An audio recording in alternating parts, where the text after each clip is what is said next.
Demon fans, and welcome back to the Demonland podcast. My name is Andy, and the D's fought it out right until the final siren. And I think it's important to put both the game and the result into proper context. We came up against the clear early season premiership favourites, the form team of the competition, in a year where expectations from within and without around our team and our new coach were, well, let's be honest, fairly modest.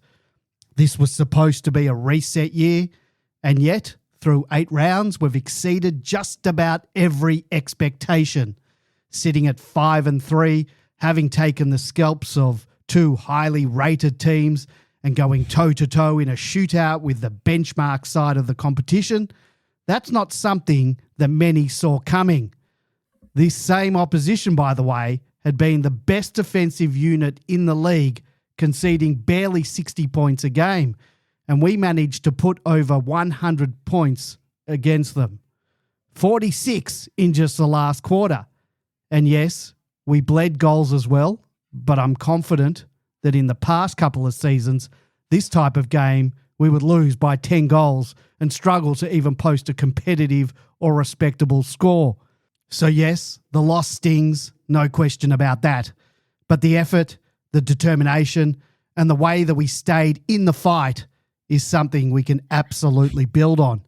And just quietly, how's the positivity in that intro compared to my usual pessimistic MFC SS laden tone? Joining me tonight to dissect our, dare I say, honourable loss against the Swans is George. Good evening, George. Good evening, Andy. Yes, it was an honourable loss. I think more honourable than loss. Good evening to Binman. Good evening to all our Demonland listeners. And given today's date, to any Star Wars fans out there, may the 4th be with you. Yes, I forgot about that date. Thank you for the reminder. Also joining us tonight, armed with all the stats that matter and ready to remind me that this was never, ever a reset year, is a man who will tell us we've always had what it takes to match it with the best. Just look at last season, the numbers, the results. We weren't that far off. The stats, Andy, the stats. You know the drill. I'm starting to sound like your nemesis, the Pearl. Good evening, big man. Good evening, Andy. Good evening, Demonlanders. Good evening, George. What a thoroughly fantastic game of footy. Geez, the AFL would have loved that for a free-to-air game. Plenty of opportunities for 30-second ads. Just a terrific game of footy. I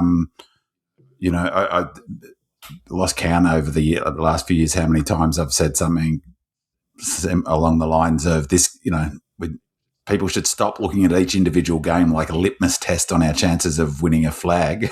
Well, it's probably becoming less relevant now, but it's so true. The Cats being so hopeless, mean that they're not going to win a flag. Of course it doesn't. But when you see Melbourne get flogged in the last few years, that's where everyone goes.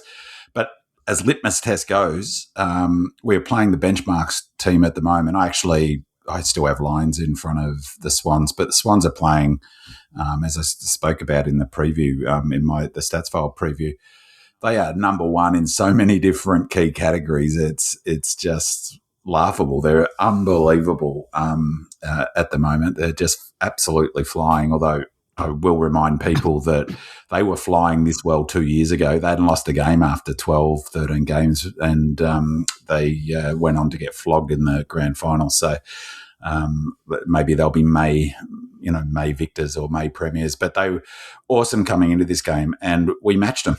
And, there's some really important things to consider about looking at that game as a way of getting a handle on where we are. You mentioned reset. This is a reset year, not a rebuild. We look a lot different to, say, Richmond, who are rebuilding, reset, rebuild, whatever you want to call it. But at this point of the year, historically, no one goes out of the 8 when you're 6 on the ladder. It's like on average less than 1 over the last 30 years after 7 rounds, the top 8's changed or top 6 has changed. So it's statistically on that, we're really a very good chance of making the 8. And what's going to be key at the end of the year is not making the 8, it's making the top 6 so you don't get into the wild card round, the 6 to 10. So you get that first week off, essentially, if you finish top 6. So we're in the conversation. I've said this for ages that the top 4 teams, there's a big gap between the top 4 teams. I actually think, for me, there's a big gap between the top 3 teams, maybe 4. And we're in that middle, squarely in that middle band of teams fighting for the wild card. And clearly at the top, we just matched that team pound for pound. I think it's really important to note their average game in that experience in that match that we just played, 120 games of AFL footy, 120.1 to be exact. They were averaging, the Swans were 89.4. That's a big difference in experience. And I think that showed a little bit, to be honest, in some of the tackles that we couldn't stick and how well they drove through packs. But the other thing is they've only got 2 of their best 23 out of this side at the moment, arguably their best, or certainly my favourite. Goulden's out, and the other one is McMartin, who was out. We've got at least 4 or 5 of our best 23. Well, less 3. We've got Bowie out, Melksham if you include him. We lost Checkers 5 minutes into that game. That was a seriously impressive performance from us. We're not going to win a flag with a defence like that, but in terms of giving up that goal. But I really love King's approach, because exactly like George said a couple of weeks ago, is quoting King, that if you're going to play with the big boys, you're going to compete against these teams, you've got to be able to score. That's the best form of defence. And score we did. Geez, it was unbelievable. And there were a couple of times where we could have thrown in the towel. I just watched the first half again, and we fought it out really hard in the last 4 or 5 minutes of that second quarter. We could have easily let that quarter blow out. They kicked 8 straight goals from set shots until that miss from Charlie Curnow. And again, in the third quarter, when they really got on top of us in the first 6 or 7 minutes, we turned that ship around. And again, in the last, I just was just a fantastic performance from them. We're missing some of our best players, in particular Bowie, who is critical if we're going to be competitive with a team like the Swans. So I just couldn't have been more impressed. And I just love the attitude that King went into the game with. There was no sense that we flooded back, no sense that we were going to try to mitigate them and try to, of course we were trying to reduce their score, but we could have easily done a whole bunch of stuffs once that looked like that they were going to get on top of us, and flooded the defence, for instance. And, that's what the Dogs are doing a little bit of. None of that. We kept the pedal to the metal. We played awesome. It was a super game of footy to watch. It reminded me of those games in the early 80s, late 70s, with massive scores, 140 to 130 or whatever. Awesome. It was just an awesome performance. Great coaching. I'll unpack that further in the Stats File podcast at the end of the week, but really clever tactical stuff by King. They're a bloody good side, fantastic footy team. And we went, pound for pound with them for almost the entire match. Awesome performance. Could have sworn I did ask you not to go on to get on your soapbox after the intro, but that's been bad for you. A couple of players that you did miss that are still injured: Lindsay, Rivers, Salem, Viney, and Cully just out. So we are missing quite a number of our best 23 players. Exactly. That's 5 or 6 in our best 23. They've only got 2. And, so for all the talk about Sydney Swans, you take 5 or 6 of their best players out of that team and they come back to the pack. It's just every year I say it, and every year it's true, is injury is by far the single biggest determinant of success. Is it any shock and this was what happened 2 years ago when they're unbeaten after 12 rounds. They had 0 injuries, hardly at all, until Goulden got injured. And then they fell off the cliff that year when Goulden got injured. So, that's why Brisbane, I still have my number 1 seed, because they're just ticking along doing what they've done for the last 2 or 3 years, and they'll come good at the right end of the season, win the last 6 or 7. And I have them on top. But the Swans are awesome at the moment, that's for sure. All right, Radish D writes, I don't think most of the footy world and Demonland are seeing enough of the upside. Yes, it was a loss of a winnable game, but this was a free hit game in a free hit year. We smashed expectations and were nowhere near our final form. We even demonstrated growth versus the Fremantle game. We're still capable of doing fun and great things this year, let alone next year. Banish the MFCSS, go D's. And there's no argument from me. I'm positive, Andy, at the moment, despite the loss. My expectations were low this year. So the 5-3 start and the exciting, it's exciting to watch. It's the footy that we're playing is exciting to watch. So that's a bonus. And as long as there's a longer term plan for some tightening up in defence, then I'm prepared to hop along for the ride and be positive. George, where do you sit in regards to your expectations for this season and what we've actually seen in the first couple of weeks so far? I think I'm like a lot of people. What we've seen so far is our expectations have been wildly exceeded, which is great. It's great for everybody concerned. We've got 5 wins on the board, but I'll just remind everybody what King had said, even at the start of the season, that this is exactly what it'll be like. That we're going to play an exciting brand of football, and there will be ups and there will be downs. And to date, that's exactly what we've seen. We've beaten Brisbane, top of the like Ben Man. They're my top pick at the moment for end of season premiers. We've taken it right up to the Swans on their home dung pile, and then we've. At the other end of the table, we've belted both Richmond and Carlton, which we would have been expected to. We've lost to Fremantle, who, again, are probably one of those top 4 sides. That's not unexpected. What was unexpected was the loss to Essendon. So we're seeing both ends of the spectrum at the moment. But the important thing, I think, for all Demon fans that perhaps is more comforting about anything is that we're competitive. We're really competitive in all of these games. We're in it. We've got a chance, even in the even in the Essendon game, but certainly in the others. I mean, just remind yourself about the Carlton game where we were down by some ridiculous amount of score and managed to overrun them. So this is a very different, for the fans, a very different team to be supporting, because we are competitive, and particularly shown on the weekend, as Andy said in his opening remarks. In past years, we would have given up this game. That we were playing, obviously, a top 1 or 2 side. You're down. They're really strong at the moment. You'd expect to lose by 5, 6 plus goals, but we held it right up to them, right up to the very end. So, yeah, it's really exciting. Everybody's should be right behind it. The important thing is that we've got 5 wins on the board. So, yeah, they've certainly exceeded mine and probably everyone else's expectations. Oops. I haven't exceeded my expectations to the same extent, but definitely exceeded. I mean, what are we, 6 on the ladder now after 8 rounds? And I think George's points are really 6, 7, isn't it? Is it after 7 rounds? It's really, 7. It's really important to note that, as George said, is that we've played Brisbane, we've played Swans, we've played Freo. We were competitive for 3 quarters against. That's 3 of my top 4 teams, and Hawks is the other one.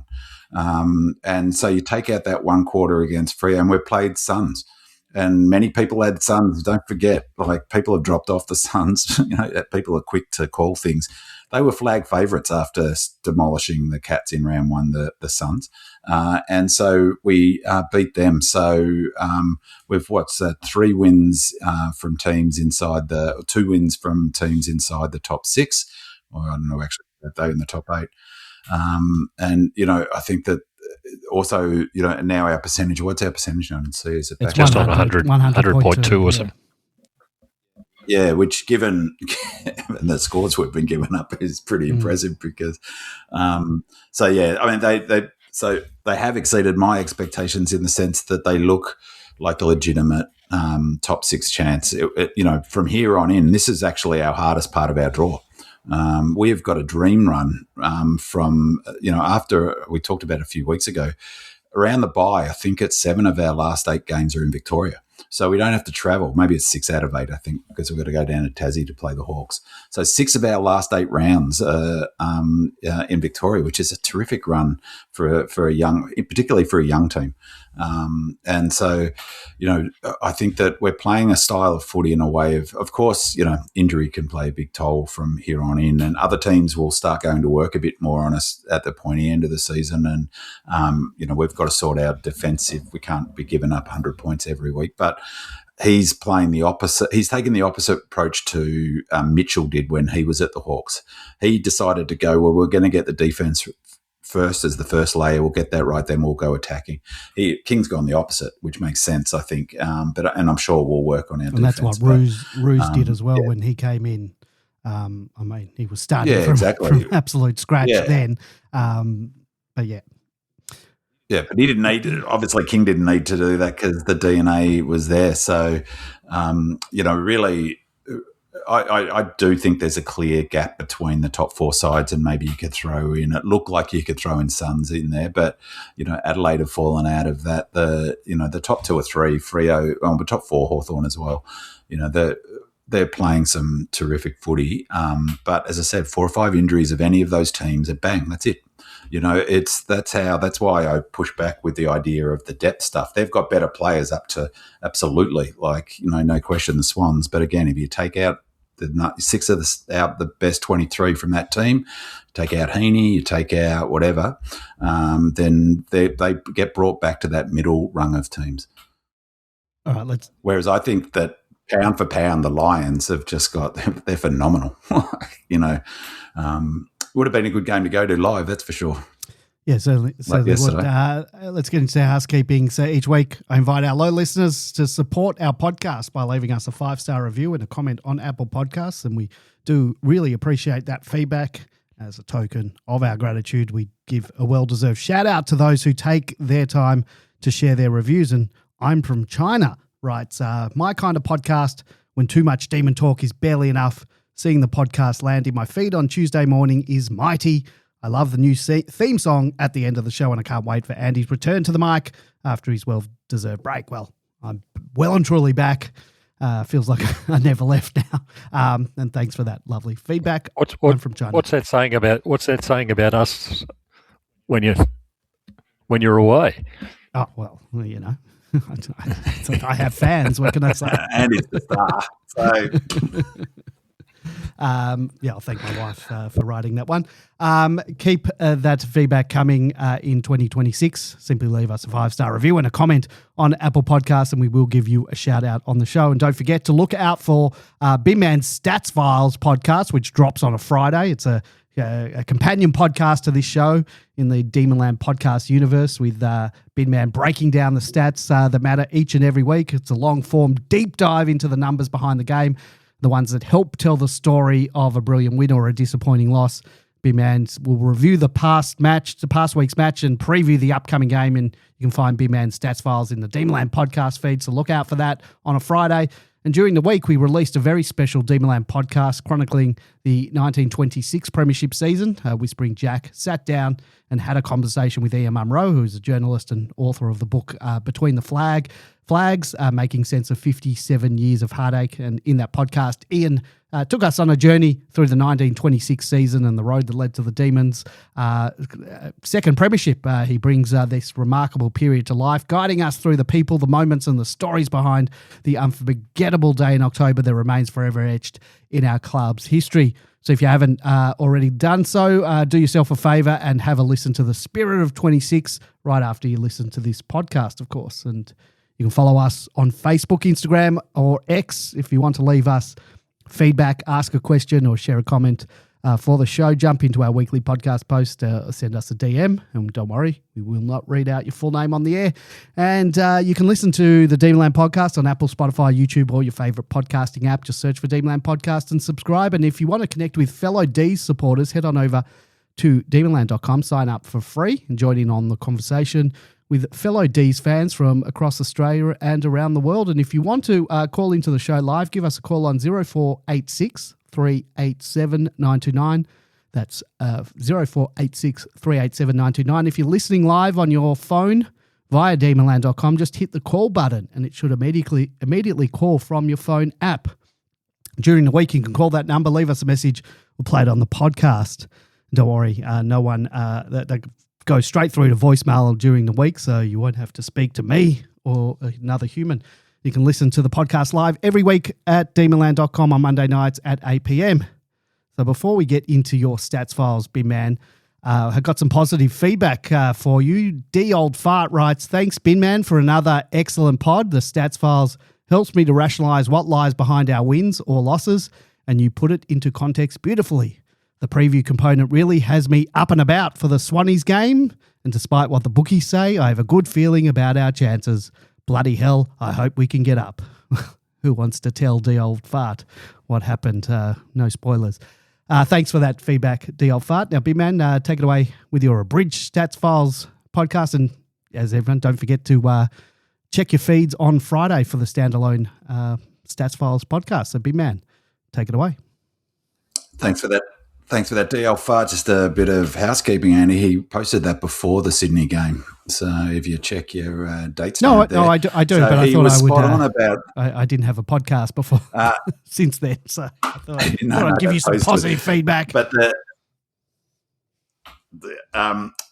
and he's right. And look, if I do so say myself, I thought I really nailed the preview of this match. It panned out really similar to how I thought it might. Well, in terms of what we would do, I said the sort of short version of a long preview last week was to win the match that we need to really get up in their grill and to really put that frontal pressure on. We need to maximise the only data point or the only sort of statistical area we match them in at all with scores from stoppages. We're almost exactly the same. Every other key statistical thing, including defence, they just had us on toast before that match. So I said we needed to really maximise our strength in midfield. We couldn't let the game get into a fast a fast back and forth. Half back to half back, and it didn't. We didn't want to shoot out, and that's what we ended up getting. And the key would be that frontal pressure of getting up in the grill of the player who's receiving the handball and putting pressure. My argument was that would pretty much the similar model that we used to try to beat the Suns. And for much of the game, for the first quarter and the last quarter, we were really successful in doing so. We didn't push up as hard as I predicted we wouldn't from our defensive line. We set our defensive line deeper, and we did some really interesting things. And I'll talk about this more. I talked about this in the preview about that Shell game. I mentioned this last week on this podcast, that King's Shell game is that, in fact, we are a territory team. We are a contest team. We are a pressure team. And, of course, we want to move the ball quickly. Of course, we want to create overlap, run and handball. But first and foremost, we are a kick long for territory, get it out of the back half as quickly as possible. I mentioned last week we're number one from scores from kicks, long down the line kicks, and number one from retention from them. And if you think of the very first goal we kicked, it was exactly that sort of goal, the one that Rue kicked from the boundary line, long kick to Heath. Heath marks. Heath plays on immediately, kicks long to a contest, an aerial contest in the pocket. Big aerial pack goes up. Paddy Cross, who, as I said last week, would be brought in and was for this role, was in part of this role. He spoils it, flat hands it down to chin handballs to Rue, and he snaps from the boundary line. That's the sort of model in a nutshell that King is really wanting to do. Really interesting game. You can really see on the Demonland, there's the stat file 26 thread.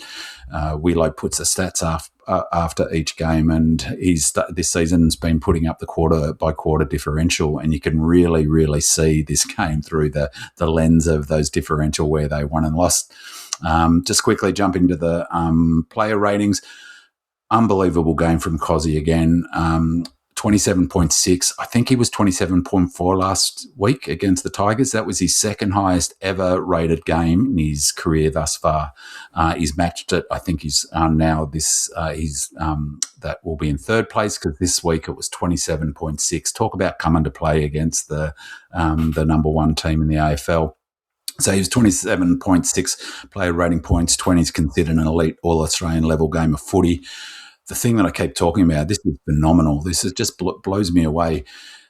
Of those 27.6 player rated points, he got 9.8 of them for winning the ball in the contest. He got more points for winning the contest, more player rated points than any other Melbourne player. He was also number one for points from using the ball, 17.6 from using the ball. That combination of a player who can, like Lee Matthews, that's why I mentioned last week, Lee Matthews could win his own footy and was lethal with the way he used it. I can't recall a player in the time I've followed footy, except for Lee Matthews, who has that combination of just grunt and can win the ball and can use it with such elite, such an elite damaging level. Max Gawn is one of the reasons I love the player ratings. I would have had him as the sixth or seventh highest rated player on the ground, and probably a bit unfair on him, but he was the second highest rated player on the ground, 25.2, his second highest rated game of the season. Fantastic performance, 84%. Still, to my eye, looked a little like he was struggling a little bit. 7.9 for winning the ball, 6.6. Tommy Sparrow, this is about the fifth time he's been in our top 5 rated player. He has just stepped up. A brilliant game from him, 17.6 player rating point, 91% game time. Caleb Windsor, only 67% game time. He was our fourth highest rated player, 15.6. What a great first quarter. He had 6.1 points he got in that quarter. A big shout out to Daniel Turner, had his best game for the season, 13.7, and one for George. I really kept on thinking of you, George, with Maxi Heath. He was our, I'd say 7th highest rated player on the ground. Started 6.7 in that first quarter. Brilliant first quarter. Some of his tap work was just elite. And it showed the benefit, didn't it, of having a player who can play in the ruck, allowing Maxi to go forward. I'm still not convinced it's a ruck, but when my check went out, we had that backup. We were able to use Max in that way because we had Max Heath. Some of his work around the ground was just beautiful, I thought. 46% game time. His ball use, though, he got 7.8 of his points were from winning the footy. He only got 0.6 from how he used it. And finally, in the player rated, big shout out to Matthew Jefferson. His best game for the season, 10.9 player rating points, including 5.5 in the last. Just in terms of the quarter by quarter, you can really see it. So we needed to win this game, as I said. We needed to make sure that it wasn't a turnover, that they didn't smash us on turnover. They're number one in the AFL for scores from turnover. They're number one in the AFL for defending turnover, scores from turnover. So they are the best team in the AFL at moving the ball from the back half. We're number 3. In this game, it wasn't a back half game. It was a forward half game. Because we were setting deep and we were playing a territory game, we forced them to do the same. We are averaging 40.6 from the back half this season. We only got 34 in this game. They only got 34 points from their defensive half as well, which I haven't looked, but I'll bet you my bottom dollar that's probably... that would be their worst score from the back half by some margin. I'd be guessing, they'd be averaging almost 60 points from the back half. And turnover was the other one, is that we really needed to limit a turnover damage. For me, I said, for us to win it, we need to do 2 things. We need to match them for pressure, which I'll talk later on with that question about pressure, 180 minimum, and we need to make sure that we get somewhere close from scores from turnover. The end of it was the differential was 17, 41 points we scored on turnover. We're averaging 52. They scored 58. Just a bit above what other teams are averaging against us, which is 51.2. So we actually did a really good job of defending turnover, and an okay job. If we'd said before the game a 17-point differential in scores from turnover, you'd take that all day, every day. So we actually did a really good job defending, even though it didn't look like that the way they were playing. We did a brilliant job at defending their transition from the back half, but it was for both teams a forward half game. They smashed us in the first half for forward half intercepts. It was something like 20 to 10 or something. And it was at one point 20s, I think halfway through the third quarter, it was 34 points from turnover, from in the front half turnovers to 8 points. And that was the margin in the end. Just really quickly, the last thing, the quarter by quarter differentials, just to give a sense of how we lost the game. We lost the game in the second and third quarters. So we really needed to make sure that we didn't allow them get into uncontested. We were plus 13 for contested possessions in the first. Terrific. But then it was +1, -8, and level in the last. Uncontested possessions were only -10 in the first, only -10 in the last, but it was -37 uncontested possession in the second and -27 in the third. That's when they really got a hold of us. As I said, we needed to maximise our advantage from stoppage and scores from stoppages. We had +6 for total clearances in the first quarter, +6 for total clearances in the last, which were our two strongest quarters. We lost the game in the second and third quarter. We were -8 for total clearances in the second and -3 for total clearances in the third. We can go through a number of these. Inside 50s, we're a territory team. We were +4 for inside 50s in the first. We were +10 for inside 50s in the last quarter. But in the two quarters where we lost the game, we were -11 for inside 50s in the second. We were -7 for inside 50s in the third.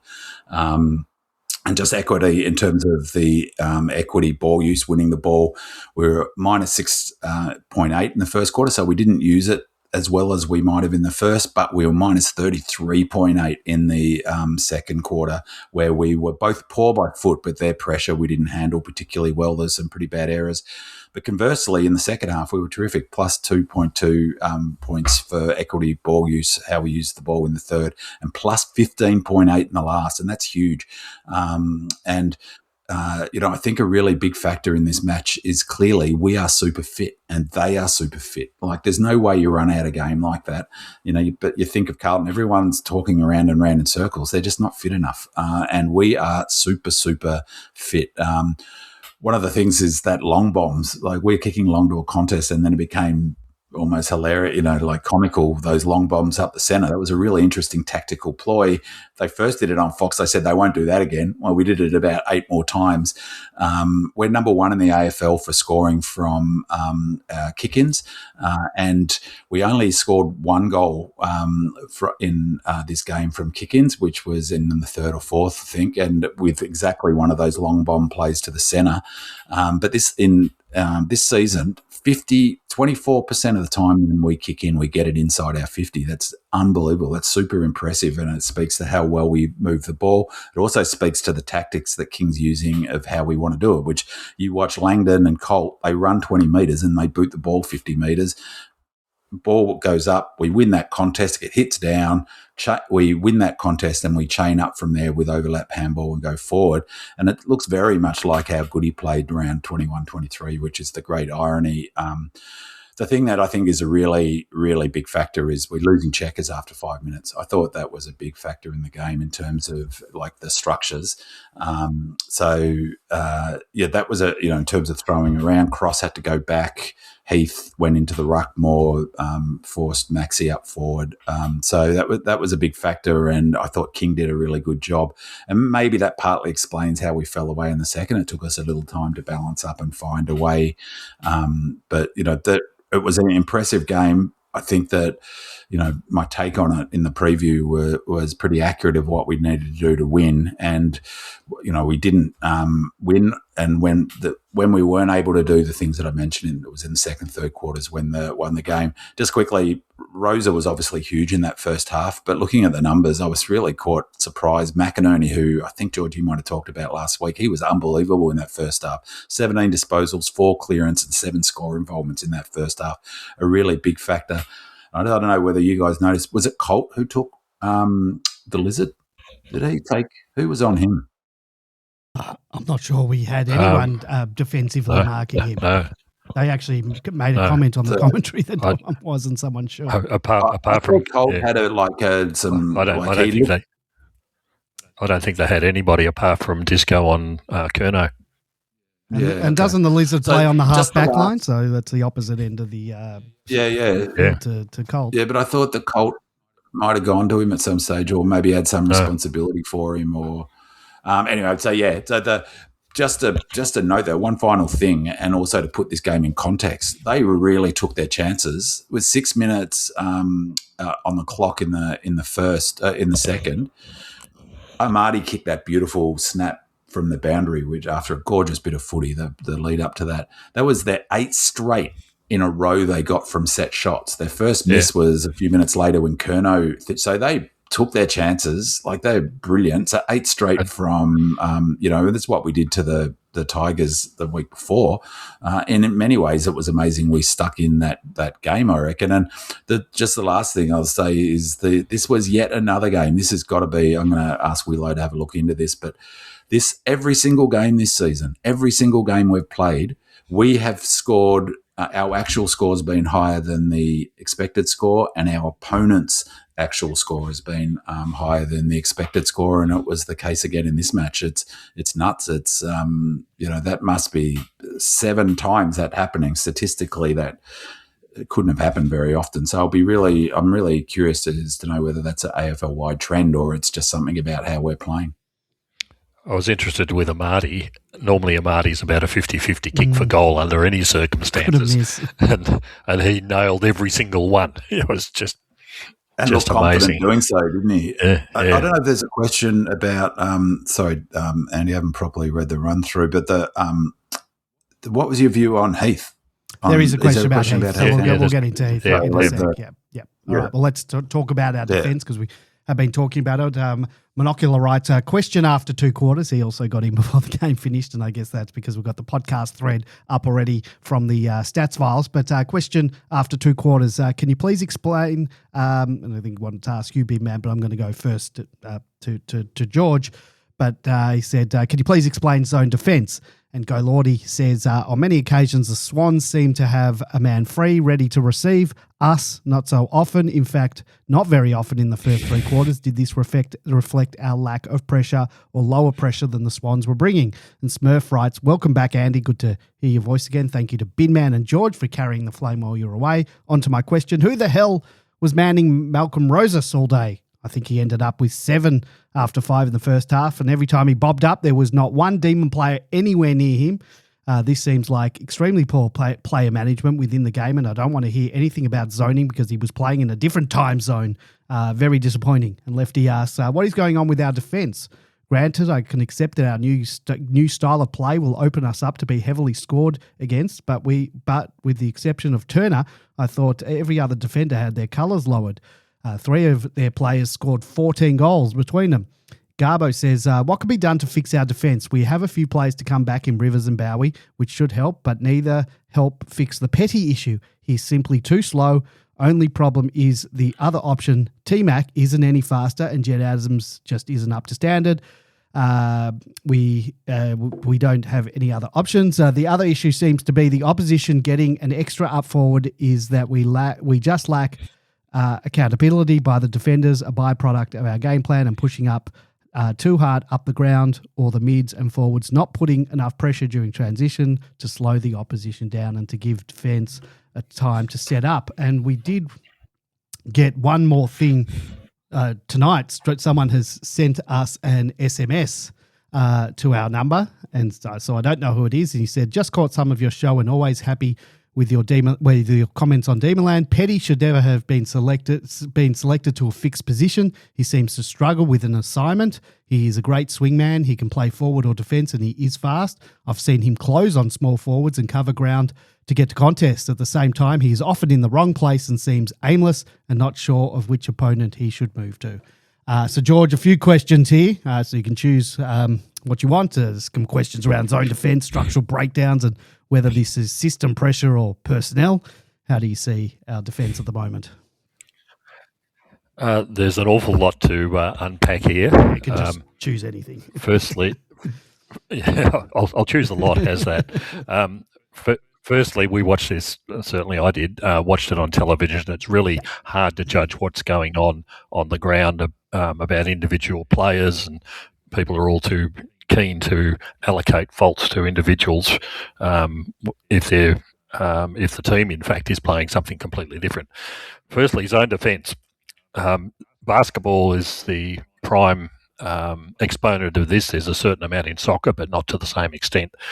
The very basis of zone defence is you may have one fixed position, like we did with Disco on Kerno.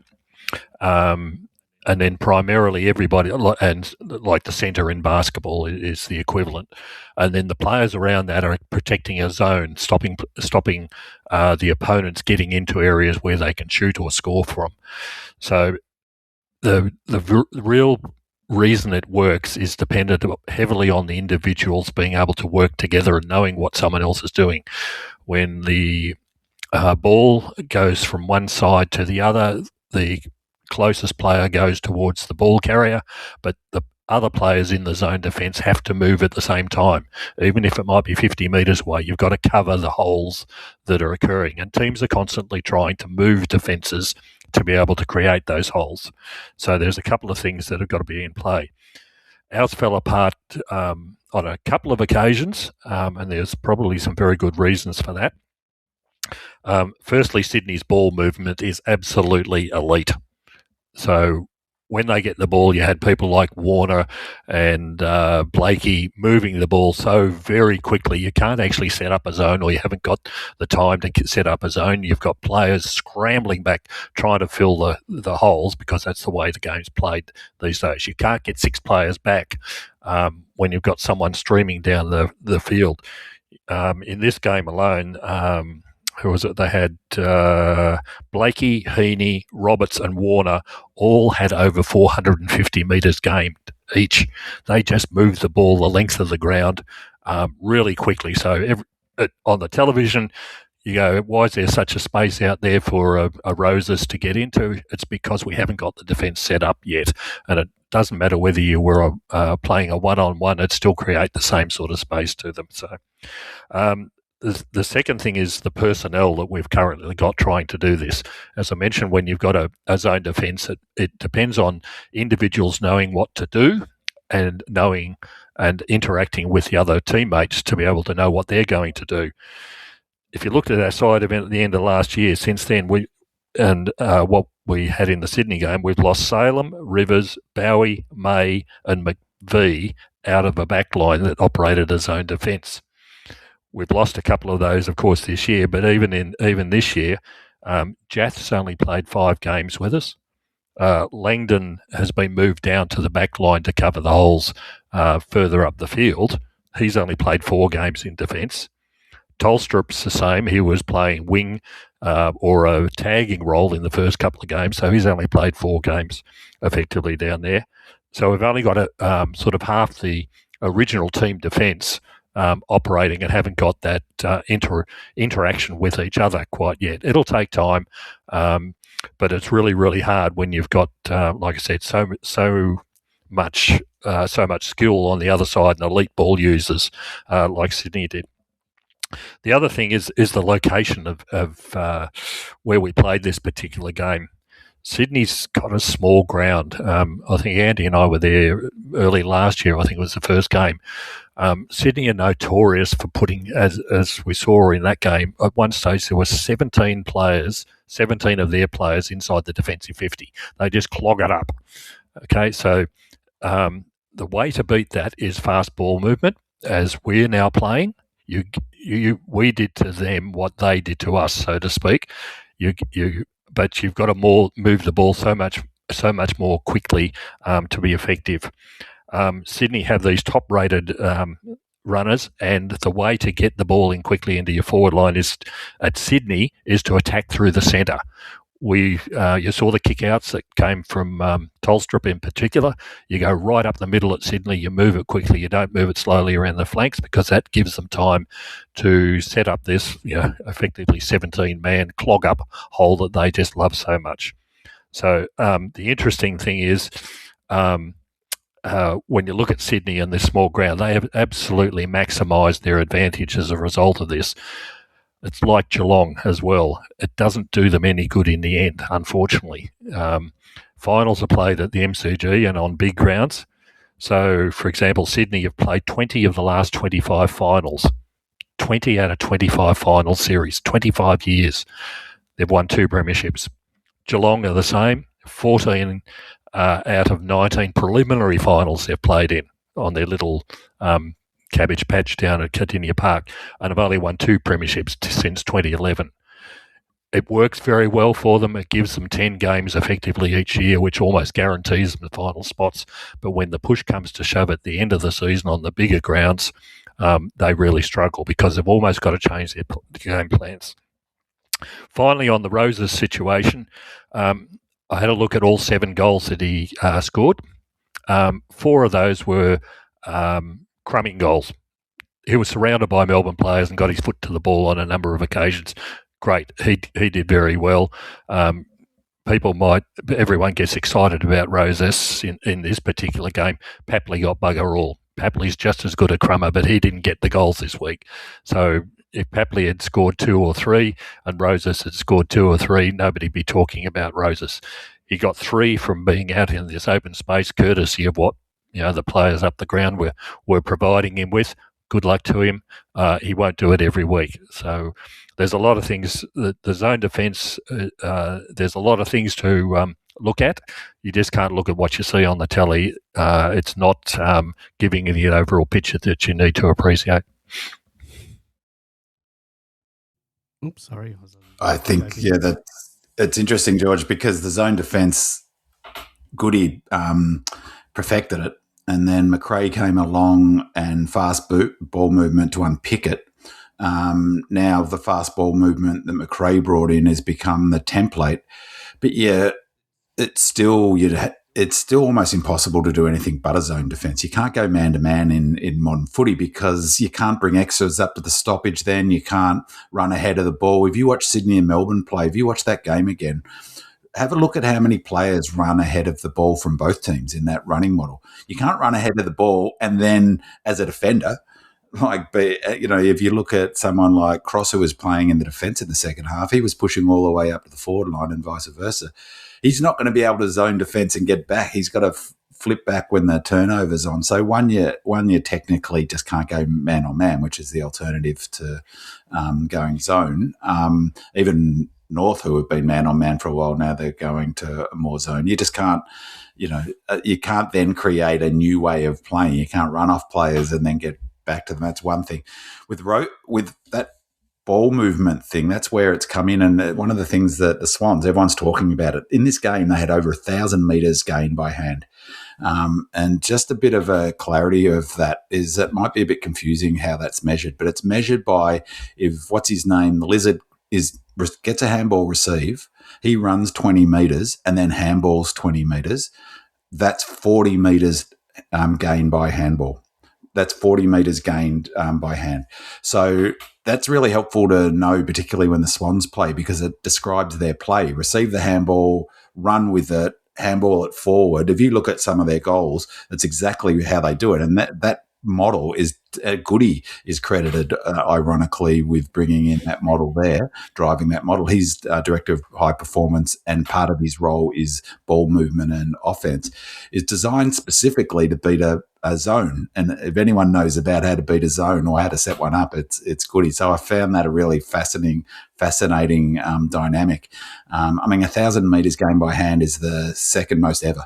And the most in there, I think this goes back to 99 is when they first started doing that. So when I say ever, the last 25 years. Incredible. And that's all about breaking the zone, isn't it? And creating that tic-tac. And that's what they did against the Dogs, is they destroyed the Dogs. I mean, we were talking about it last week. Giath playing in front. That's what Rosa was doing, is getting out the back. And that's what we did a good job of doing, despite how effective they were by hand and moving it forward. They didn't get that many out the back goals.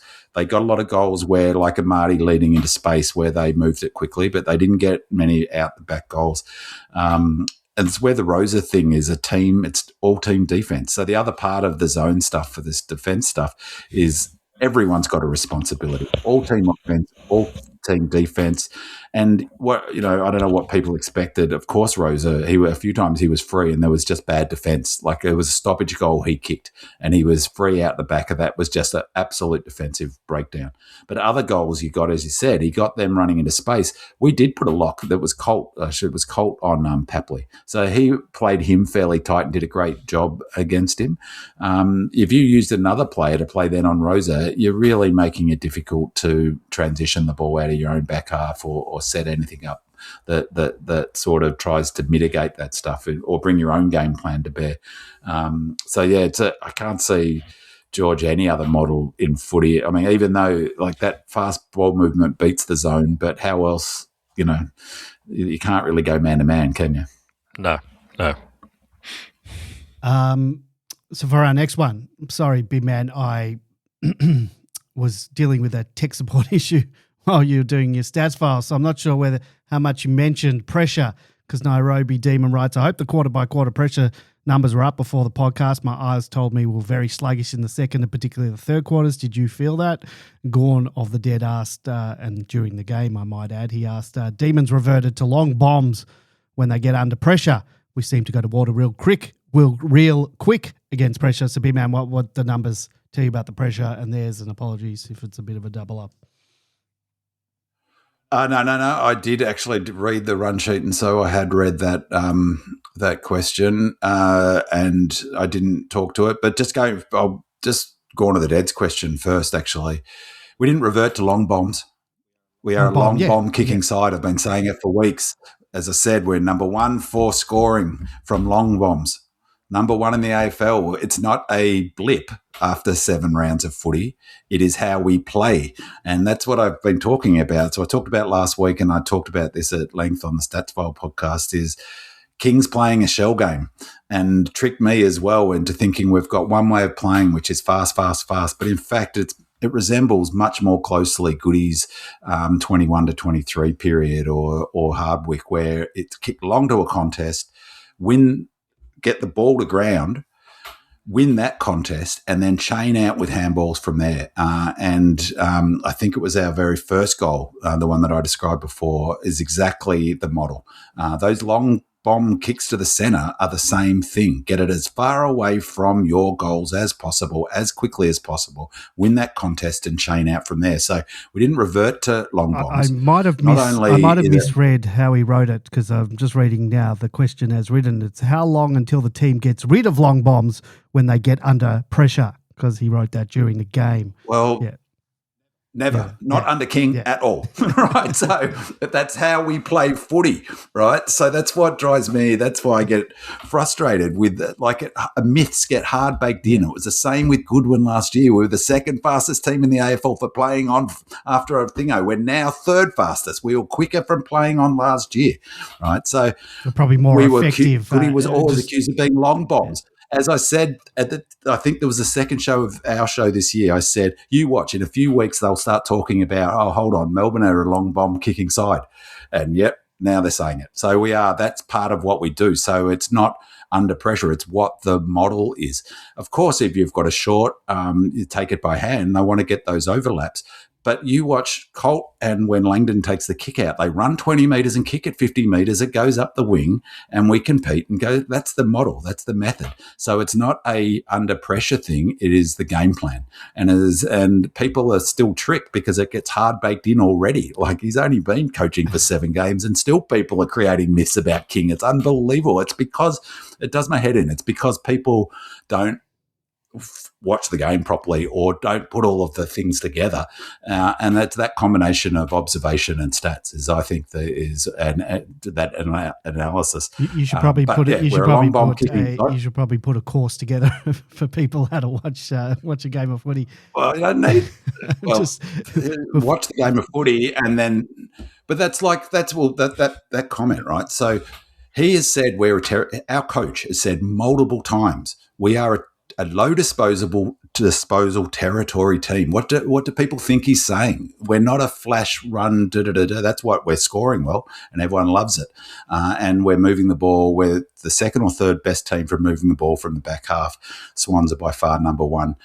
So really exciting the way we're playing. But a big part of the way we're moving the ball is kicking it long to a contest. But I think what he's saying is, pressure, will we, under pressure, will we get rid of that long bomb? So when we're under pressure. Under pressure, the go-to. In fact, the opposite. Under pressure, when you can't think through a situation, you go back to your team rule, which is kick long to a contest. Just watch the very first goal we kicked. It's exactly what happened. Heath kicked to that contest. The ball hits the deck. Chin gets it to Roo. Roo kicks the goal. That is the template, right? So under pressure, you revert to what the team rule is, which is kick long to a contest. So the opposite of under pressure. In terms of the team pressure, I said in the preview that we needed to get to 180 to average 180 to win this game. 180 is considered the sort of average, 200 elite for pressure. In terms of that question, we didn't actually drop off. The first quarter was 172. They were 183, so we're minus 11 in the first quarter. Second quarter, 171 to 185. They lifted their rating. That was the problem, and we couldn't go with them. We were minus 14 in the second quarter. We came out of three-quarter time, and I thought our pressure was really good. It was 179. Problem was they lifted their rating again. They went to 193 in the third quarter, and it was those two quarters, 185 that they had in the second and 193. So we were negative 14 in both the second and third quarters. And then they were super impressive. They were 198 in the last quarter, 200 elite. We were negative 19 pressure points in the last. It ended up being 175 to 190. The Swans came to play. They did not in any way. I mean, it was Brody's. It was his 250th, wasn't it? Yeah. It was his 250th, 200. So they obviously came to honour him, and I wouldn't, no doubt the Goodwin thing was in there as a mix. That's really impressive pressure by them. 190 for the game. We're 175. As I said in the preview, I said if we don't get to 180 in this game on average, we won't win this game. And it was 175 to 190. But we were consistent. We were in the 170s in every quarter. In fact, our third quarter and our last quarter were our two highest, 179 and 179. So, but just shout out to Sparrow. He was that top of our charts for pressure last week, and he had 198 pressure points. He was 101 this week. His season average is 59.5 pressure points. He's just having an awesome season. And Caleb Windsor surprised me. He had 43 pressure points. He's averaging 42.6. But yeah, another really good game from Sparrow. I just really love how he's playing this season. Just one more comment on the long bombs. I think it's too easy to forget that we don't have Oliver, Petrarca and Viney kicking the ball like they were last season, which were long bombs. So it's just anywhere and everywhere. It's much more directed when it goes into the forward line in particular, and much more directed around the ground because those guys weren't great kicks. They couldn't control it to the same extent. So that's right. And it creates different outcomes. Landed on. Everyone was complaining about landing the ball on top of JVR's head last season. Well, it's not this season, so different way. Yeah, well, it's still. If you watch the goals, they're still kicking it on people's heads. It's just not as often. We're definitely kicking better. It's 100% right. Our ball use, you can just see from the ball use equity points that it's heaps improved this year. But we're still plenty of time, just long bombing it to the top of the square and going to work from there. So. But you're right. I think that's a huge factor. Claz, I watched that Suns Giants game, and some of Claz's kicking was like hasn't changed. Yeah, bomb. Yeah, exactly. Tired. Put it on the boot. Put it way up in the air. Speaking of way up in the air, bloody Heath. Geez, he puts the ball pretty high in the air when he kicks it. Did you?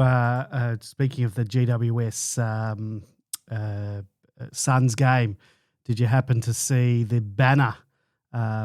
I'm just trying to find what they said. Yes, it says, Clary and Track both left the Ds. They wanted big moments just like these. And I'm just wondering what big moment they're talking about. What time was that game? At midnight on the Sunday? 7. Yeah. And it was like 90% humidity. Whereas, I mean... Yeah. And was that Carrara? Yeah, it was Carrara. It was a cow paddock. But...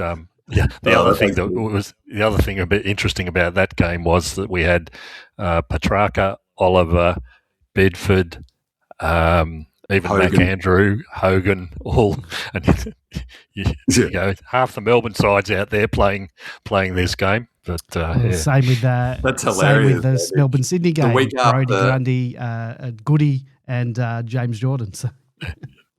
yeah. The week after we played, I mean, albeit it was a pretty well. Actually, as I said in the stats file, I think Richmond played a lot better than people gave them credit. So I was not surprised at all that they won this week. It was terrific. But we play in front of 65,000 people the previous week, and and they're playing in front of 12,000 people on a Sunday night. It's like it's not quite the games like these sort of moments, but. The other thing we don't have down, and since we're talking about defence, I guess it is in a way. What did you think of our kick-out strategy at the SCG? A number of times we just kicked straight up the middle of the ground. It wasn't always to our advantage, but yeah, we did it. It was interesting for me because I think that was the absolute directive, not just for the kick-outs, but about everything. Sydney were doing the same thing. You play right up the corridor. In Sydney, because it's such a short ground, we denied them where the you corridor, get into the forward quite a bit. And we did a great job denying the corridor. Yeah, but I tell exactly. you what what also was interesting was I can't remember which game it was. I think it might have been Eagles and Richmond. They're trying that a couple of times, or it should have been available, but it really struck it home to me how whoever's doing the kick out can't really see what's happening up the middle of the ground because there were some very obvious players to kick to and they completely missed it. They just, was happening time and time again. They just can't see sort of 50 metres away through a pack of players to see a spare one. So it was interesting. I think we only got about 1 out of 8, I think, options actually worked out. But it didn't work out. We scored a goal, but we got territory. But it didn't work to our detriment because always the big fear has been it comes back, straight over your head, sort of thing. So, exactly. I think we might see a bit more of it across the whole league as coaches work out that attacking through the corridor here is another way to do exactly that from the start. So, it was very interesting. The thing I liked about it, Andy, was that it looked like an anomaly at the beginning. And on the Fox coverage, they said, well, they won't try that again. They tried it again minutes later. Yeah. And Langdon did it in the last, when we were still, like with 2 or 3 minutes to go, we were in that match. Absolutely. We had it. When we were 11 points, if we had got a goal, it's game on. On a small ground like that. It game on. And with 2 minutes to go, I'm pretty sure it was Langdon, he did it again. And I think in the third quarter, when we couldn't afford to give up a goal, really, we did it again. So I really love the fact that we clearly had a strategy. We stuck to it. We kept doing it. And it's been a real theme of King. I really love it. I really love listening to King. I've just got so much time for the way he explains the game. It just helps me understand. Like, I feel like I understand what he's saying, he's trying to do. But one of them is... I really do. Yeah. He talks all the time, if you listen to him, about it's all about mistakes. Footy players all mistakes all the time. And it's not about mistakes. It's about what you do next and putting it behind you. And I feel like last couple of years we were afraid of making mistakes. And he's got us. He seems to empower the players, and we keep harping back to the conversation we had with Colt in the beginning of the year. This was a private conversation, not a private, but at an event, not something we interviewed him with. But it seems like he empowers the players, and it seems to be working. And he said it again this week. Before, if you make a mistake, no worries. No one's going to get any trouble. Just get going on the next one. And that sort of speaks to that strategy of going up the centre. If they went in with that plan, stick to the plan and keep doing it. And it speaks to me also about that's all about territory. You get it 70 metres away from your goal and you win that exactly as George said. None came back the other way. So even if you get a ball up at that point, you're 70 metres further from your goal than you were before the play. And that's why territories become big again, because you've got to get it forward. You've got to get it in your forward half. And we did for much of that. When we were on top, we were winning the territory battle. When they got on top, they won the territory battle.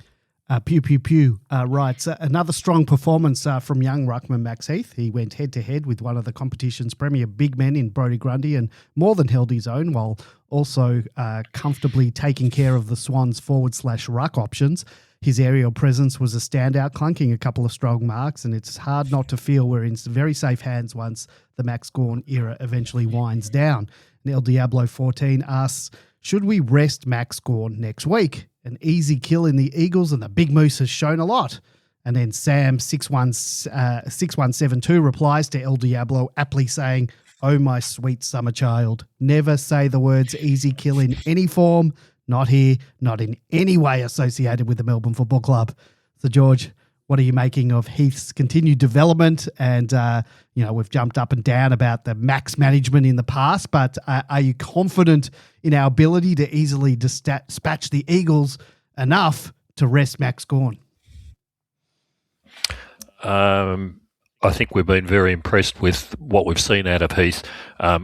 This game gave a really good insight into where he's at. He is superb in the centre bounce attendances. He has a great leap, and he's a tall bloke in the first place, so he gets his hand on the ball really easily. Skillfully is probably the word, not easily.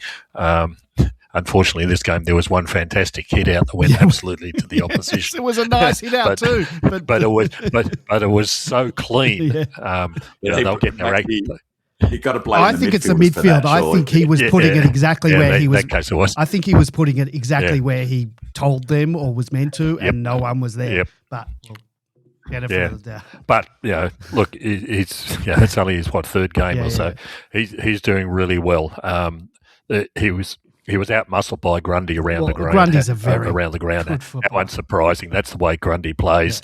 Really only as the game wore on, though. I thought he was he was manful in the first, but it was actually, George, that was a critical moment. When he started getting on top Grundy is when the game swung.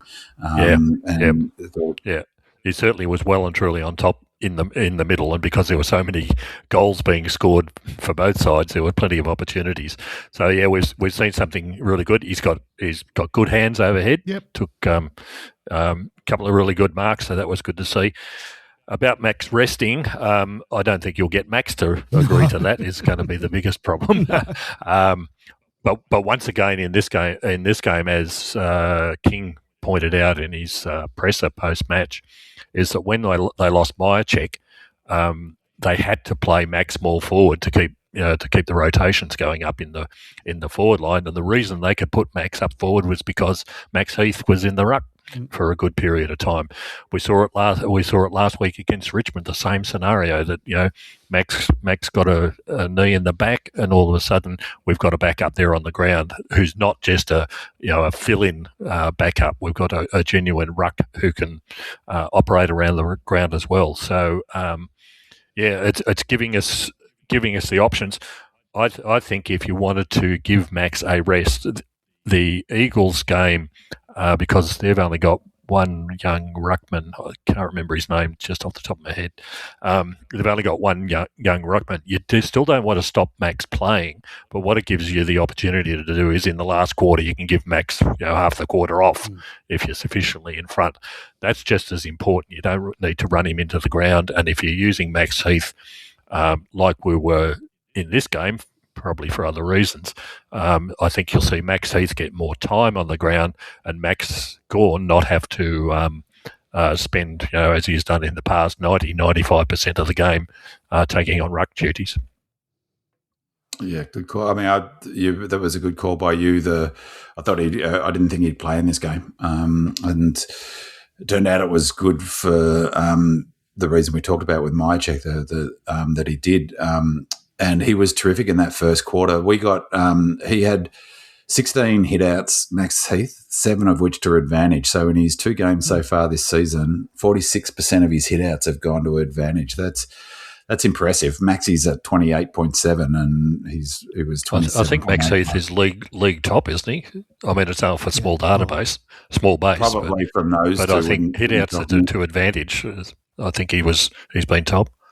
only played 40. I think it was 27% game time against the Tigers, Heath, and it was 46% game time in this. Now, maybe that had something to do with my check, but I do have the feeling that Maxi maybe was still struggling to come up from that hit to the lower back. He still didn't look. Yeah, which I agree. Puts into context of his game, that's his second highest rated game this season. I think it's the 6th time he's been in, of our 7 games, I think that's the 4th or 5th time he's been in our top 2 rated players. It is unbelievable. What's the the coaches' votes for this game? Did you see if you just keep talking, I'll bring it up while you're talking. And you know what I like about Heath, George, is he is a real competitor. A decision went against him, and he was right there, and he wants to compete. And he reminds me of Grundy. He's got Grundy's sort of around the ground athleticism, and what great experience for him at the moment. I was thinking of you during the game. He was super impressive. He was a big factor why we were ahead in that first quarter. And just on the just picking up my comment about the territory stuff, as how critical it is in footy at the moment in terms of the territory. So our best quarter was the first and the last, obviously. We're 51% of the time in our forward half in the first quarter, 59% in the last. Our 2 worst quarters were second and third. We had it only in our forward half 39% of the time in both quarters, 61% of them, and just shows you that it's still territory is a massive factor in footy, and rucking is obviously a big key to that. So as we've talked about heaps, it's not just scores from stoppages, that's key, obviously. It's really a big part of it is territory. You win territory by winning clearances, and some of his tap work to set up 2 plays. The one that set up Heath's first goal was just was it to Steele he tapped it to. Windsor's one was, and then Windsor's one where he didn't score a goal with a second Windsor streaming out of the centre. The first one was a handball, which really showed handball from the ground to Windsor to let him go, and then a beautiful tap out to Steele, I think it was. Just really impressive tap work. I thought he was terrific, and I mean he faded a bit, but he's going to, isn't he? 50% game time up against Brodie Grundy. The other interesting thing about the rucks, this was the same last week with Heath. No other. I found this fascinating this week. That 2 weeks in a row, not a single other player took any other ruck contest last week, and ditto this week. Heath and Maxi took all of our hit-outs, round the ground and centre hit-outs, which I thought was fascinating. And the other thing was, again, we only used 4 players in our midfield rotation. Only 4 players outside of those 2 attended midfields, centre bounce attendances. Remember, 11. It was 11 against Freo.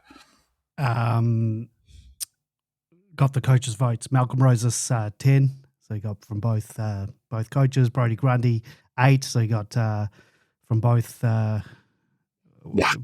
coaches. Isaac Heaney 250th gift. Isaac Heaney 5, so he's got probably 3 and 2.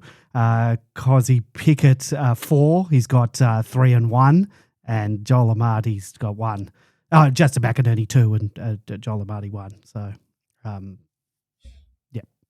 And you have to be impressed with Heaney. I forgot. I was thinking who the best players, and I was thinking Dacos and Bonapelli, but I forgot about Heaney. He's an amazing player, and that where it was a critical moment in the match where we didn't take him down. I think it was Chin who he got up from the ground from a tackle and broke it and got it forward. He's a phenomenon. Yeah, one of my notes that I just written during the game, because I was going to talk about, was tackling. I thought we didn't stick. They just got out a couple of tackles that we didn't stick. Yeah. And there were a couple of half. Windsor did one where he just didn't. He really needed to take the hit, basically. And Trell got one where the guy just sort of. They said on what I just watched, they said like he forearmed him, but it didn't look like it. It looked like he blew at him and he fell backwards. Was that when Brodie Grundy walked past him and gave him a little bit. Yeah, that speaks a little bit to having that big, 120 average games versus 89 or whatever it is. That's a factor. All right. So Scroll says it might be a moot point over the next few weeks with Myercheck injured, but I found it interesting that Fritsch was played on the wing. He's such a clean user of the ball, so you can see the appeal in having him help with delivery inside 50. What did you make of the move? I think it was last week anyway. With Checkers out, he had to swing back forward, and that may well continue depending on selection, but that's a separate discussion. Personally, I like Fritsch on the wing. It's a big tick from me, though it does raise the trade-off of what you lose inside 50 by taking him out of the forward line. So, Big Man, are you a fan of the Fritsch wing experiment, or does it rob Peter to pay Paul? Well, it's a great name for a band, the Fritsch Wing Experiment. So if they release an album, I'm going to be a fan of it just on the name alone. But hair band. Huge fan of it. I heard King answer a question about this, and his answer was exactly what was in my head is you get someone with that sort of ability to hit targets and use the ball so beautifully. You want him up the ground. Now, Goody wanted to have him up the ground. He wasn't fit enough or in the right headspace or whatever. He seems in a great headspace this year. He seems fitter. I love him up the ground, and they did. That's Scrull's spot on. Is that they ended up having to push him down, and he got exposed. Like not exposed. There was a one-on-one marking contest where it just showed that that's where we in that last quarter we really missed Mychek because it did mean that Fritsch had to go forward, and he got beaten in a one-on-one. Not like it wasn't a poor effort or anything. He was trying. He's just not physically strong like Mychek is. And I really, really like him up on the wing, and I expect that they will absolutely stick with it. I mean, King said, I'd love having his kicking ability. And as I said last week, he reminds me of Keith Gregg on the wing, with that left foot, the way he lopes around. And, I really like it. I don't know about you, George. Do you like Fritter on the wing? It was basically what King said last week. In any case, it was because we've got a hole in the back line that they had to move Langdon from the wing down to the back line, and so they had to bring Fritsch up the ground, and that's a bonus because you get his superior kicking capabilities up the ground. The other bonus out of it is that quite often last year we complained bitterly about him not being engaged in the game sufficiently well. Going in and out of the game. That's a good point. Because he's stuck up on the wing, he's forced to, which has been to our advantage. So, it'll be interesting to see when you get the people like Rivers and Bowie and Salem coming back, whether they'll persist with that. But, let's wait and see. Well, I think that one of the hallmarks of King's coaching, and I talked about this last week as well, was that I really like the way each game looks a little bit different. It's not, if you look at the Swans, every single game looks almost exactly the same. Whereas King modifies it, and that includes how he uses players. Like Cross went back in this game. He started forward. Fritsch started on the wing. He went forward. That was to do with Mychek. Maxi is gone forward, deep forward in the last couple of weeks. Colt's gone back. He's gone forward. I think CJ might have had a bit of it was CJ more, I was thinking, actually, who was potentially doing something with a lizard. But he really, that having players playing really flexible and be able to play in different positions seems to be an important part of his philosophy. And I like it because I've always wondered why players, like for instance, speaking of Claes, it was always one of my criticisms of him. It remains so, that he just seems like he's midfield or nothing. And so he can't go up to the half forward flank, and as we've talked about over the last few years, Brisbane are the model for that. They've just got so many players who can play in so many different positions, and I think that's what King's trying to build. And Fritsch is a good example of that. Play wing, play forward. He could go to the half-back flank if need be. Not that I can see him that. He started that way. Remember in 2018, they moved he played on that. That's right. Exactly.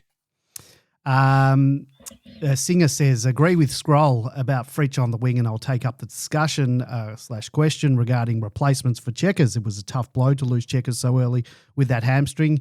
You'd think he's looking at a couple of weeks on the sidelines at least, and I think they've announced 3 to 5 weeks could be. So the big question is, who comes in?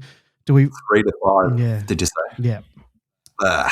Do we find? Yeah, he was interviewed on Channel 9 tonight. He's keen to get back for the King's birthday game. Yeah, so that's you're talking 4 weeks plus. Yeah. That's So the big question. King's birthday. Yeah, well, that happens. So the big question is, I've got to work out whether I'm going to go. I don't think I can go. I can't stand going to those games anymore, Collingwood. It's the one game I think I'll. Anyway. Well, because of the opposition crowd.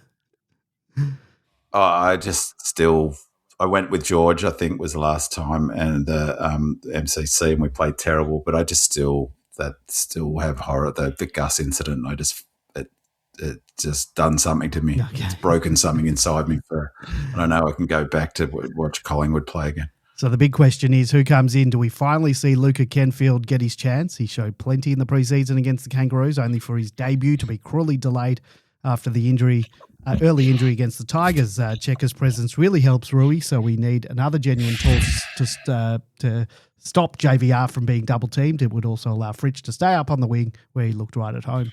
George, we still managed to put up well over 100 points without Checkers for most of the game, but Singer, as Singer pointed out, having that extra big body is crucial for JVR. So how do we replace Checkers and still keep the structure and balance right? This will be the big selection dilemma this week. I think it's more than JVR as well. I think having Myercheck there is enabling Jefferson to find his feet. Instead of playing, JVR and Jefferson, the opposition have got to worry about three of them. I think King's already shown his direction by playing Max up there in this game. When we lost Myercheck, we needed the third. Gone. Yeah, Max gone. Yeah, we needed the third tall up in the forward line. That's the structure that we're following at the moment. So I would expect that Kenfield would come in. That being said, I watched the Casey game and Kenfield's still not moving as freely perhaps as what he should. He's still got a good amount of strapping on his knee. He kicked 2 goals in the Casey game. One of them was a Joe the Goose sort of one, but really he didn't get much in the way of possessions. He's just not moving as well as what he was in the North Melbourne game, for example, the practice game during the season. So whether the medical staff and the coaching staff determine that he is a good enough player to insert into the side that will make that difference, I really don't know. So it's really a bit of a toss-up this week. A fit and capable Kenfield would be in straight away, but I don't know that he's quite at that stage at the moment. 100% concur, George. I watched the Casey Swans game, the VFL game, the terrific, entertaining second half. I really, really enjoyed that game of footy. In fact, I enjoyed the whole thing. I enjoyed the whole AFL. Just as a shout out, I give the AFL a lot of. Go ahead. We're about to do Casey. Go ahead. Their apps work so much better than KO. So you can watch now. Every single VFL game is on AFL streaming, and the streaming platform works super well. So I was jumping between Tasmania, the Tassie Devils playing, I think it was Sandringham, the Zebras, and then the Casey game, because those two almost overlapped. And then later on there was another VFL game.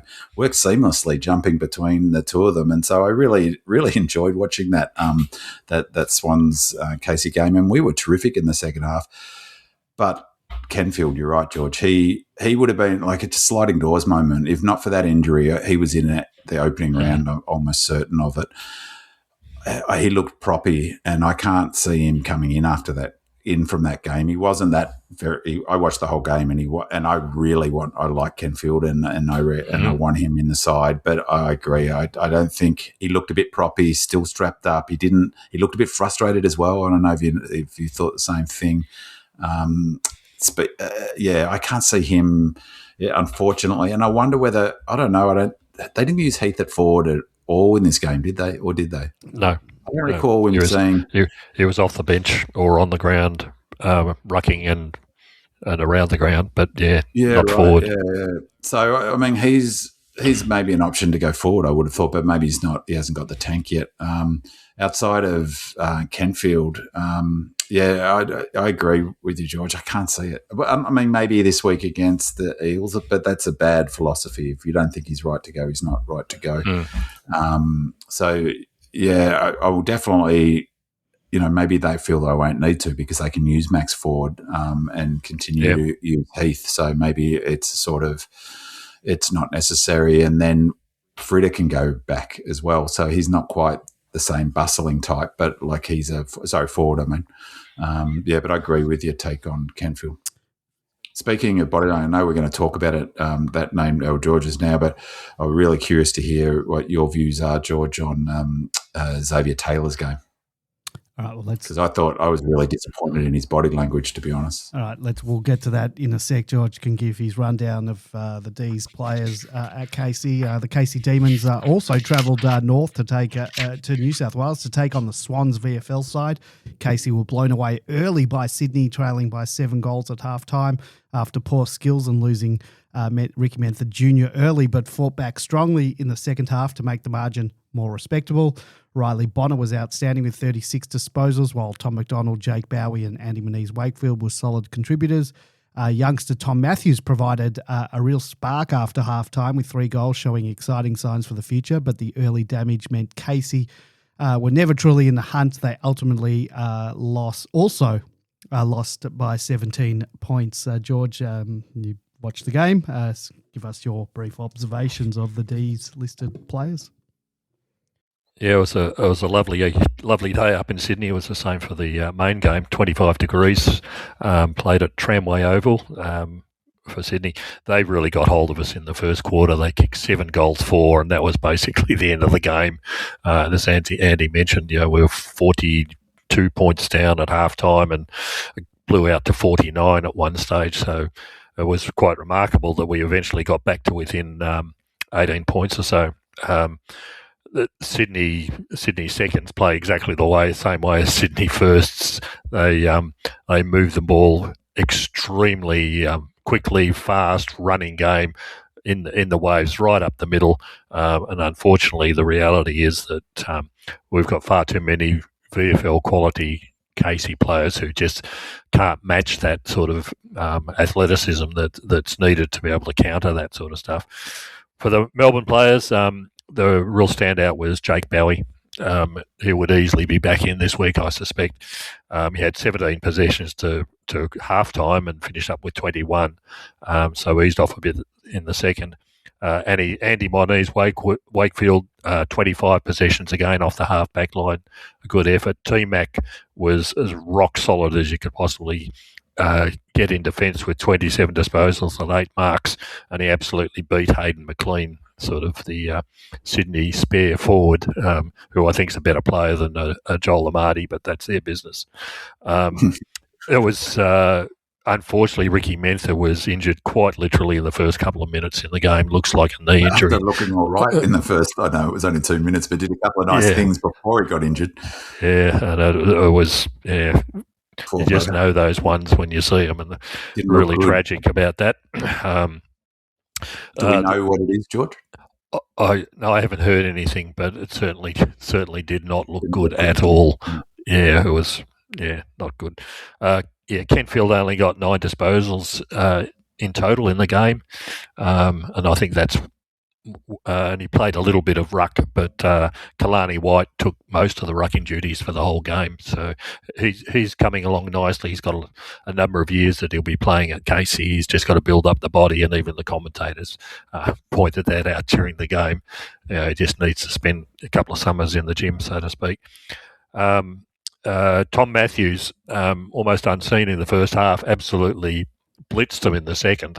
Kicked one of the best goals I've seen in many a year. Oh God, yes, yeah. And with the wind that was how he from the outside of the foot on the wrong side, and it's hard to describe unless you see it. Sorry? 2 beauties. He kicked 2 beauties, but one of them was the banana kick from. It was unbelievable on the run, banana from 50 from the pocket. From the pocket, with the wind blowing through. It was just remarkable. He was actually a bit surprised himself that it went through, but it went through. But he's going to be a real addition to the scene. Is like I said last week, his problem is that he basically didn't get any, or he only started running effectively from January this year. So he's only had half a pre-season. So and he still needs to put a bit of muscle on too, And he's only a small player, but he's got those skills and that X factor that that you just love to see on the football field. Well, he could have, if we'd won that game, it would have been on him, wouldn't it? Because he changed the dynamic of the game. Yeah, and it's not just the kicking goals. He applies intense pressure on the opposition. Yeah. He's really fast moving. So Xavier Taylor, I found, was really disappointing for someone who I thought was really going pre-season, particularly was really going to show us something, and just had to develop into the season. But he's just not showing. At this level, even against relatively good competition in Sydney, he's just not showing what I had seen pre-season even. So yeah, disappointing, and particularly when the back line, as I said, we didn't have a Bowie, didn't have a Salem, we didn't have a Rivers. That was the opportunity for someone like Taylor to show his wares, and he really hasn't grasped the opportunity up to this point. We're only 7 rounds into it, so hopefully he doesn't pull it. That doesn't, sorry, George, that doesn't worry me so much. It's more like, because he'll get there, he's got the talent. What does worry me is, remember after the Footscray game, I said I was a bit worried about he had a bit of the energy of I should be in the one sort of vibe, and maybe I was being a bit unfair. And then his body language improved in the next couple of weeks, got selected, played okay in his 2 games in the seniors. But maybe I'm overreading this, but my sense was watching him, I'm a big one for a player who you get dropped, you play your very best next game in the thing, and you show them, like T-Mac. Exactly like you said, T-Mac was so good in this game. He was the ultimate pro, never shirked a contest. He's a 250 gamer, and he gets dropped. He goes back with he's a professional, and that's what Xavier Taylor needs to look at and go, well, that's what I should. He looked like he's cracking the sads, if you want my honest thing. He shirked big time. Big time. Speaking of McLean, he elected not to take an aerial contest and sat off it when he was less than half a metre away from him. Cost us a goal. McLean marked one-on-one contest, and I forget who it was, might have even been T-Mac. It's like, where's the help? What's his name was standing right next to the contest and didn't hit it. And I was really, that's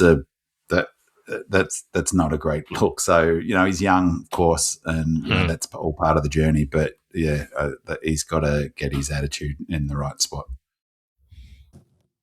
Oh, all right. Just a bit on selection. One thing about this game, just one, is that how impressive was Ethan Stanley? I thought Andy Menzies-Wakefield was good, but he can't come in because he's not on our list. But I thought Ethan Stanley, he looked terrific in this match, which is remarkable. Because the previous 2 games that I've seen with him, his kicking was shocking. And in this game, it was absolutely elite. Maybe it was the win. Maybe it was, I don't know. D Old Fart says, Bowser in for CJ for me. And then he also chimed in later to say that he thought Tom Matthews was excellent in patches for Casey, especially like his tenacity, contest work. I like the excitement that Trelly brings, and he does work up and back a fair bit, but his work around the contest is not a strong point. Is it time for a change? I think he's suggesting a change for Tom Matthews. So, big man, Bowser and AMW put their hand up for selection. We're probably screaming out for a small defender on the weekend. And then, as Dio Fart says, he's also brought up swapping Tom Matthews for Trelly. Thoughts on any changes this week versus the Eagles? I think one of the things about Trell is that it's like we've talked about for ages with Cozin, and Nibbler is actually the better example. He's playing high half forward. He's not a small forward. His job is to run up and down the ground all game. If you hear King talk about him, the first thing he says about him is his athletic profile. I track, as you both know, I look at the Telstra tracker data each week, and there's categories like average speed and defence, average speed and attack, total kilometres run. He's almost always in one of them. He wasn't in any of them this week, which I thought was curious. Cross, for instance, was the fastest player on the field, Swan or Demon, averaging 9.6 kilometres per hour in attack when we've got the footy running ahead. He normally is in there as well and wasn't, and so I think if Trell gets dropped, it'll be to let him recharge his battery and get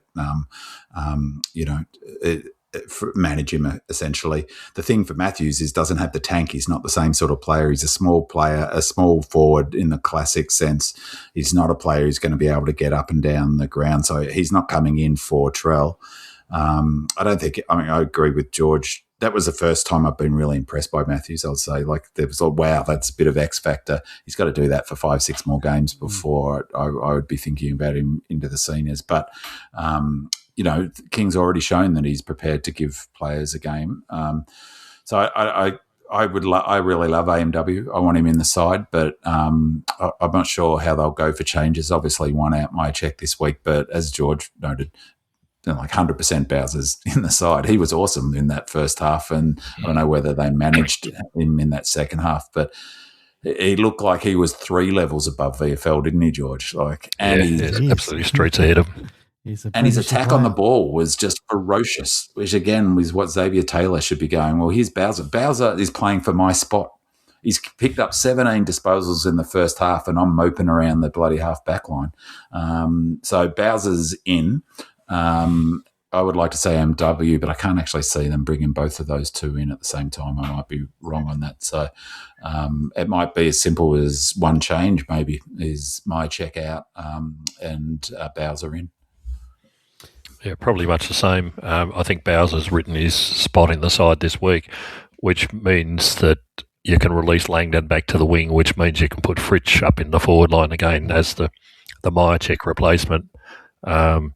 So Latrell is always going to be an interesting problem. He's certainly, he's playing Glenelg seconds at the end of last year, and now he's playing AFL level and running like the wind.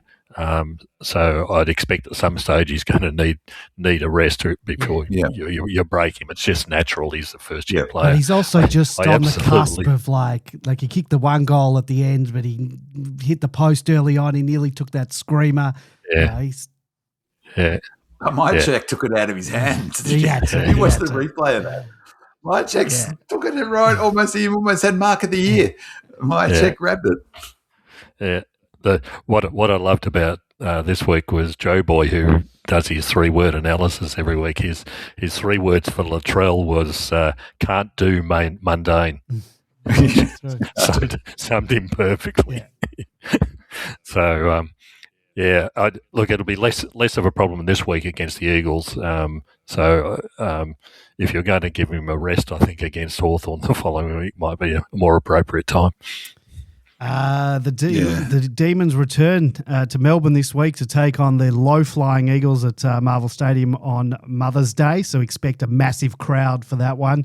The Demons won this corresponding match at the very same venue last year by 83 points, which is infamous because their drought-breaking premiership coach was sacked off the back of the massive win. Stephen King should be very wary of this match. So, George, followed by B-Man, your thoughts on this matchup? I watched the Richmond Eagles game, and what really stuck with me was how poor the Eagles are. Absolutely, they were playing Richmond, who had, I think, their VFL side. They've got 17 injuries, and they picked up Prestia in the first couple of minutes in this game. So they've basically got 18 injured players. They had 3. Sorry. Including Layla. Including Layla. Yeah, he's gone as well. They had 3 VFL players 3 AFL listed players playing their VFL side this week. That tells you how many they've got on the field. And Richmond beat them in the end quite easily. What really struck me about the way the Eagles, they looked like a team that when the opportunity was there, they just wouldn't go. There was a lot of players standing off, expecting someone else to do it for them. If you put the pressure on them, like the absolutely depleted Richmond side were able to do, they just fold. They really do. They've got a couple of players who you need to keep an eye on. Harley Reid is fantastic. He probably played 1.5 quarters, basically, out of 4 quarters. He plays brilliantly and then disappears for the game. Tim Kelly in the middle does his work sufficiently. Waterman up front, I think, kicked 3 goals, but really all around the ground they've got Elliot Yeo's back playing for them now as well, which is bolstering them, giving them something that they really wouldn't have otherwise. But all around the ground they've got some really ordinary players pulling on the boots. So they've got to come over here to play at Marvel, so they've got the travel problem. If we get on top of them very early in the game, which I expect we will, we could easily see a very big blowout. Yeah, it's for I've said this a few times, but Wheelo Ratings is a website, wheeloratings.com/AFL match previews. It's great. It's a great information, great spot for data and stats. But it's got a section of your match previews, and it's got all the key sort of stats: so head-to-head, last 10 matches, team stats, attack, defence, and then a summary of the upcoming match. Which is really, it's, as an overview, it's really cool to see. Last week when I did the preview, I just ran through. The Swans had us for key stats in every single one, and the only one we got close to was point from stoppages. Well, this week the opposite's true for us. So we're coming up against the Eagles, and every single key stat bar two, we have the wood on them, and the two that they have on us points from stoppages. So we're on defence. So we're giving up 45 points from stoppages this year so far. So it's something that we've got to improve. They're doing better. They defend stoppage better than us. So that's something that we've really got to go to work on. And it'll be interesting whether this data will improve a little bit with Heathy rucking. He's tapping the ball so well. They're giving up 43.4. And the only other statistical area that they're match us in is defending D50 to forward 50 percentage. So 26.9% of the time, our opponents go from D50 to forward 50, 25% of the time. So they defend ball movement from D50 slightly better than us. But otherwise, it's like in attack, we're averaging 101.4 points. They're averaging 69.6. We're averaging 52.2 points from turnover. They're only averaging 35. That's really low. That's not going to get it done in modern footy. We're getting 42.4 points from stoppages. They're only getting 29 points. Our change to score percentage is 22.7 to 19, which is the only thing the other one that the close, we're getting 57.8 inside 50s per match. So we're dominating territory. They're only getting 48.8. Basically, every single number, we smash them in. The worry is that I think we were set for these three games, those two, and then we clearly ran out the Sydney game. So we're fit and firing, is that it's sort of pretty much expected. It'd be hard psychologically and physically to come up again. I worry about that. I just don't think I agree, George. They were horrible in that game. A home game against Richmond where their fans must have been thinking, all right, we can win this one. They were hopeless. They were terrible. 20th anniversary of their premiership as well. 20th anniversary of their premiership, all to play for. I thought I was a bit shocked, to be honest, at their sort of the way they gave up the ghost in that last quarter. Yeah. It's definitely a risk. Like if you don't play, if, as we say all the time, you don't bring AFL level intensity to this game, and they do, we'll lose. But if we're any close to our decent pressure level, I find it very difficult to see us losing this game. Now, I said it the same against Essendon, but Essendon are a better team, aren't they, George, than the Eagles are at the moment? Yeah. The old adage, bruise-free football, was what I was seeing from the Eagles this week. They just would not go in. And Essendon, to beat us, they went with that they set out to beat us with their tactics. And I wonder where the West Coast, can they do that? I mean, they should be embedding their own game plan now, not just coming out to try and sort of mitigate a loss or somehow finagle a win or something. So, I'm hoping we come with the right attitude. I'd like to see us, if we are struggling a bit, sure, let's rest Trell. But let's say he's managed, and some of these younger players, even a Langford, even and get, if that means getting Matthews into the side earlier than otherwise would, then I'd be up for that for sure. But I'll definitely be going along and looking forward to giving them a bit of a touch up. All time it's 38-23, so we've got 16 more to win in a row to get ahead of them. So you can only do that one win at a time. So let's go. I saw one stat on them today. They've lost 88 of their last 100 games. Oh, that's hardcore, isn't it? Blimey. Yeah. And they've got 100,000 members. They've got a wait list for their membership. Yeah. Yep. Well, that's where we're going to leave it for tonight. Don't forget, look out for Bin Man Stats Files preview podcast that should drop on Friday. As I said, if you enjoy that deeper dive into the stats, he'll talk about this game and the preview of the Eagles games. And don't forget to check out our very special podcast entitled The Spirit of 26 that dropped last week, which chronicles the 1926 Premiership season. Thank you to our 5-star reviewer on Apple Podcasts. That was a thank you to I'm in China. And our guy who SMS'd before, he did identify himself a bit later. That's D Positive, who is on Demon Land. So thank you for texting in. As always, your questions and comments are an integral part of the show, so thank you to our Demonland posters who submitted questions and comments. Thank you to Radish D Old Fart, Monocular, Go Lordy, Smurf, Lefty, Garbo, Nairobi Demon, Gorn of the Dead, Pew Pew Pew, El Diablo 14, Sam 6172, Scroll, and Singer. Thank you to my co-hosts, George and Bigman, and thank you to you, our loyal listeners. Don't forget, leave us a 5-star review and a comment on Apple Podcasts. We'll read it out and give you that shout-out on next week's show. Go Demons! Go Red Leggers!